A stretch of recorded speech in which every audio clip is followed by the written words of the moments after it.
మూసీ ప్రాజెక్టుపై వెనక్కి తగ్గేది లేదని, ఆక్రమణలు తొలగించకుండా ఉండే ప్రసక్తి లేదని CM Revanth Reddy family digital card పంపిణీ కార్యక్రమంలో భాగంగా మాట్లాడుతూ స్పష్టం చేశారు. మూసీ ప్రాజెక్టు విషయమై రచ్చకెక్కుతున్న రాజకీయ ప్రత్యర్థుల మాటలు తిప్పికొడుతూ గత ప్రభుత్వం లెక్కలు మొదలుకొని గత ప్రభుత్వ నాయకుల సంప్రోక్షాలు చర్చకు లేవతీశారు. ప్రస్తుతం మూసీ ప్రాజెక్టు వివరాలు పలుమార్లు పలుచోట్ల వర్గీకరించి ఉండడం ఫ్యామిలీ డిజిటల్ కార్డ్ ప్రోగ్రాం కాబట్టి ప్రజలకు రాజకీయ స్పందన కలగజేయడం సరైన వేదిక అందుబాటులో రేవంత్ రెడ్డి బీఆర్ఎస్ పార్టీ మీద విరుచుకుపడ్డారు. BRS party Musi river front కోసం తమ పార్టీ ఫండ్ 1500 కోట్ల నుండి 500 కోట్లు ఇవ్వాలని సలహా సూచన చేశారు. తెలంగాణ రాష్ట్రం అభివృద్ధి మీద భక్తి, ఆసక్తి ఉంటే బీఆర్ఎస్ పార్టీ ఈటెల రాజేందర్తో కలిసి మోడీ దగ్గరకు వెళ్లి మూసీ నదికి 25,000 కోట్ల రూపాయలు అడిగి తీసుకువచ్చే ప్రయత్నం చేయాలి.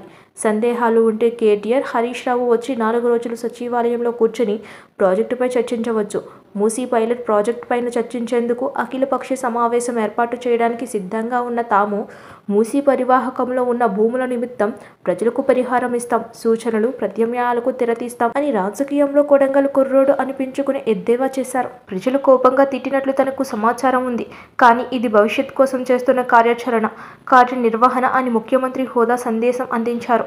7.5 లక్షల కోట్ల రూపాయల అప్పు ఉన్న ప్రభుత్వం దివాలా తీయడం లేదని, పరిపాలన పరిదక్షిణ కొద్దీ మూసీ ప్రజలకు పరిహారం అందజేస్తామని స్పష్టం చేశారు. జవహర్ నగర్లో 1000 ఎకరాలు ఉందని, మూసీ బఫర్ జోన్లో నివాసం ఉంటున్న ప్రజలకు ఇందిరమ్మ ఇల్లు ఇస్తామన్నారు. ఒక ముఖ్యమంత్రిగా నా పనిలో నేను ఉంటే నిరసన చేయడానికి డబ్బు కోసం బ్రష్ పార్టీ వ్యక్తులను నియమించిందే. ఇటువంటి రాజకీయ చిక్కుల గురించి తెలుసు, కానీ మూసీని ఎవరైనా కాపాడాలి.